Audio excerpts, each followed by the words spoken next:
Hello everyone, welcome to the bar. Please take a seat. Staff will be with you shortly to take your orders and enjoy your evening's entertainment. Today, on Kamen Rider Bar, we will be discussing the episode 15 of Kamen Rider Saber. Now, as usual, there will be spoilers ahead, so watch at your own risk.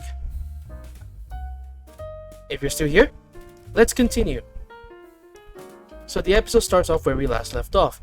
In episode 14, we see Toma and Kamijo, aka Kamen Rider Saber and Kamen Rider Calibur, both entering into the door of eternal truth in order to get to the bottom, or to get to the power that lies at the end of it.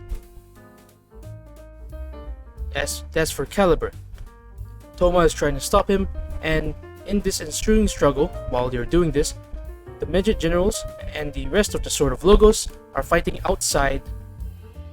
And I would like to point out that I was right in the previous episode, that the Generals have so far have not shown what they're truly capable of, or what is their full strength, as even in the start, as they're fighting the rest of the Sword of Logos, they overpower even even Rintaro's new form, King Lion Daisenki, sorry.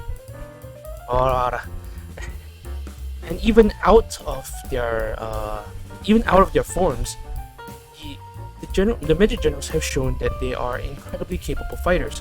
So I don't think there is in any way that the members of the Sword of Logos, or Toma for that matter, will be able to come close to challenging the generals, not even a little bit.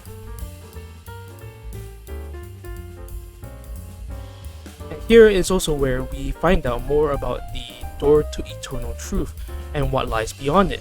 The first book, the I guess you could say it's like the original book that created this world that Saber and the others live in. And as you all know, the book had most of the pages taken out, actually all 2,000 pages, with the only exception being the table of contents, the table of revelations, which is like the contents of the book, which lists down everything that has been lost so far, or anything that was supposed to be in the book. And with that, they would be able to get some form of new power that we have thus far not been able to see, or not be able to explain anything regarding that.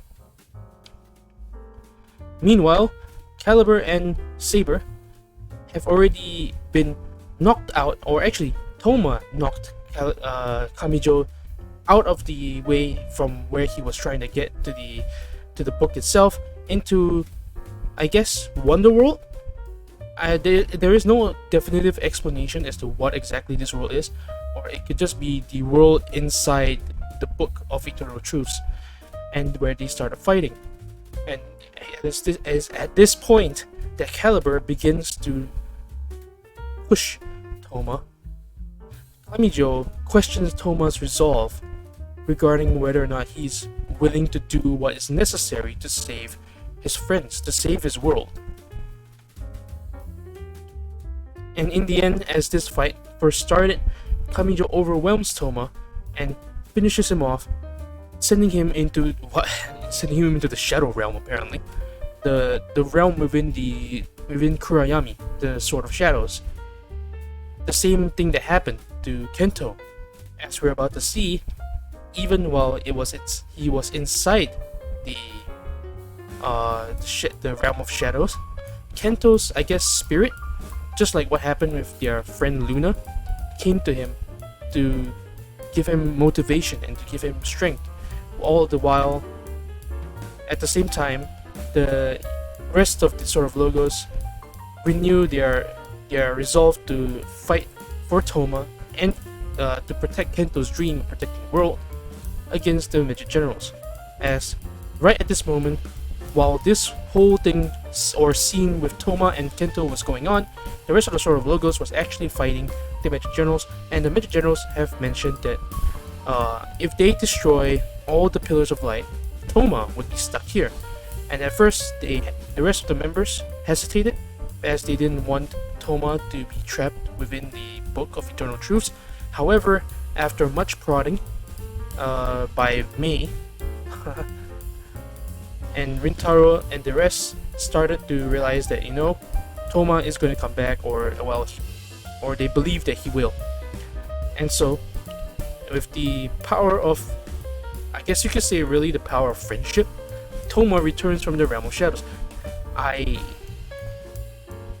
don't want to say that it's a bit of a, how do you put it, crazy thing, because this show has shown before that the power of friendship is a powerful weapon. Well, with the, and while Toma and Calibur renews their fight, the members of the Sword of Logos starts to fight back against the Magic Generals, and here Rintaro, as well, starts to show his resolve. And at this point, Calibur begins to tell Toma, Kamijo begins to tell Toma about what happened 15 years ago, about how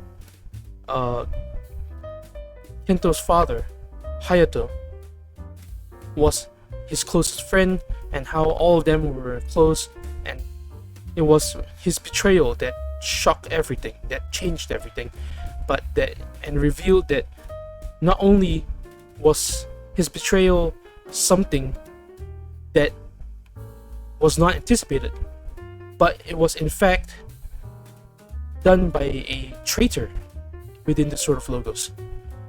After saving young Toma's life and destroying the entryway to the Book of Eternal Truths, while Toma gained the power of Great Dragon, Kamijo found out that there was someone within the Sword of Logos who was the one who betrayed and corrupted Hayato, the previous Calibur and Kento's father. And that is why he followed the same path to try and find out or beat out the traitor. Although, in a way, I guess you could say that it's not really right, because in order to do so, he had to kill Hayato as well, taking on the form of Calibur to try and beat out this traitor. I really don't understand his reasoning for doing so, but I'm guessing that in future there might be more explanation, more reason, more there will be backstory, I guess, regarding this, or maybe not. Maybe this will be a plot point and never get resolved. Or if you guys have a theory or some rather a guess of what might happen, do tell me in the comments. And right after this, Calibur berates Toma once more that in order to reach this truth, yes, he has to sacrifice his friends, yes, he has to sacrifice everything and be willing to do whatever is necessary to reach his goal. That is his resolve. However, Toma rebukes him that if he had just believed in his friends and comrades 15 years before, and instead of pushing them away, trusted them with this knowledge and worked together to find out who was the traitor, maybe things would have turned out differently. Maybe he would not be so alone, and maybe he wouldn't have to work with the midgets in the first place, the bad guys, all just to get this truth. And finally, in a final epic clash between Dragonic Knight and Jawa Dragon, Toma finally defeats Kamijo once and for all, and Kurayami has been relinquished. However, right as Mr. Kamijo gives Toma the mission to find the truth about what happened 15 years before, to find the truth behind who's the traitor, Desast, one of the Major Generals whose actually ruined Right Book was with Mr. Kamijo and was basically bound to him, finally kills Kamijo, Kamen Rider Calibur, and takes back his right book. He takes back his right book, and Mr. Kamijo dies in Toma's hands, telling him to find out the truth, telling him that he's definitely going to have to make some sacrifices. I will go into that later, because at the end of the episode, the preview shows something really shocking. In the end, after this whole fight, Calibur's sword Kuriyami still disappears off somewhere, along with his Wonder Right books. I don't know if it's a side effect of the Book of Eternal Truths closing, or maybe my guess is that because it was because Kuriyami and the Wonder Right books were inside the Door of Eternal Truths at the time, they were reattached to the book. That's just a theory regarding that. However, in the end, as Rintaro and the others destroy all the Pillars of Light, and as the book starts closing, Toma finally makes it out and reunites with his friends once more, while the southern member of the Sword of Logos, I believe her name was... I cannot keep track of names. I believe her name was Reika. Reika Shindai appears and watches the group from a distance. Now, at this point, it is easy to say that she might be the traitor. But that might not even be the case completely. That might just be a red herring that the story throws at you. She could easily just be someone who is looking for we will never know. But the next episode preview really does show a shocking truth. Also, let me just point to this scene right here. Toei, I swear, if you make Tassel a Kamen Rider, even if it's in a V Cinema or Hyper Battle DVD, that's not funny. I cannot imagine Tassel as wielding a sword, a sacred sword, anywhere. But this scene actually does set a precedence that Tassel knows the mysterious man of Avalon, who, in the episode preview, where we see the rest of the Sword of Logos confronting Toma to return Keiken Reika, the Sword of Flames, to the Sword of Logos, and his Wonder Right books. A lot of stuff happens in the next episode, and we finally get to see the mysterious man in action, as he reveals himself to be the swordsman of light from Avalon. So, this episode alone sets up a lot. As one arc closes, basically one part of the story of Saber closes, a new chapter opens, and we get to see maybe more of who this person is and why he's here. Now, that's the end for the short recap of the episode. If you want to actually watch the episode, you can actually go online and try and see it for yourself, or watch it on official sources. Now, before I continue, I'll be theorizing on this next part regarding the episode, and also reviewing some stuff that happened in episode 15. Now, in episode 15, we actually see the Midget Generals in all their full strength.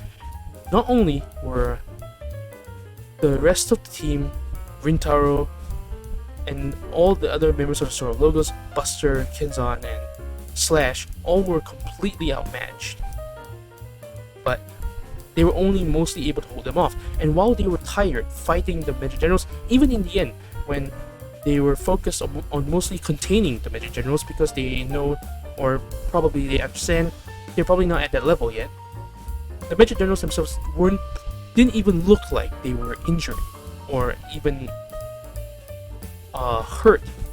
They didn't even look tired, exhausted. They were completely fine, which really brings across the level of strength that they're at, that the rest of the team just isn't at yet. And I would also like to mention that with Kamijo now dead and Toma now taking up this mission, it really does make it look like that. Of course, Toma doesn't have Kuriyami, but the wielder of Keiken Reika, the Kamen Rider Saber, is bound to be either betrayed or betray his friends or the other members. Mm, I don't think Toma would actually betray the Sword of Logos, and if the next episode preview was anything to go by, my guess is that it's just that because Toma wasn't an official member of the Sword of Logos, the other members wanted to take back Kikin Rinka, because well, that belongs to the Sword of Logos, it's their property. And now that the threat was, well, in their eyes, officially gone, there was no longer any need for Toma to be wielding the Kikin Rinka or to have those Wonder Right books. Maybe it's just that, or maybe some other stuff happened that we haven't seen.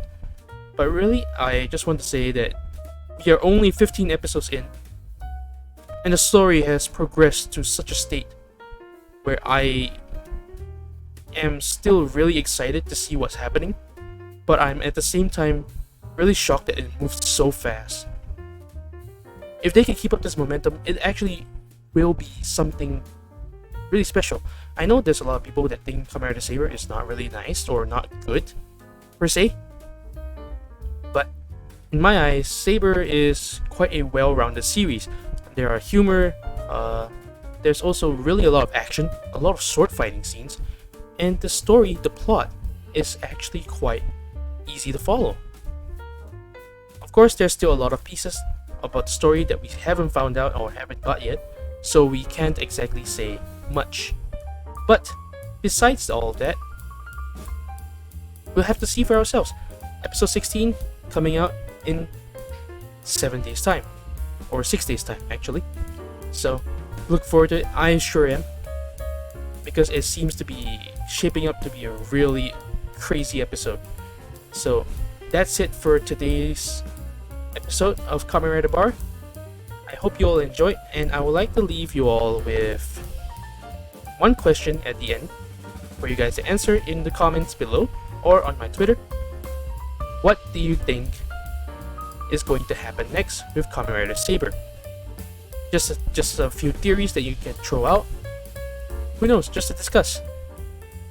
With that, I'll end this episode. Thank you everyone for stopping by the bar. Please leave your glasses on the bar counter. Don't forget your belongings as you leave. And all of you, please have a safe trip home. And I'll see you all next time. Goodbye.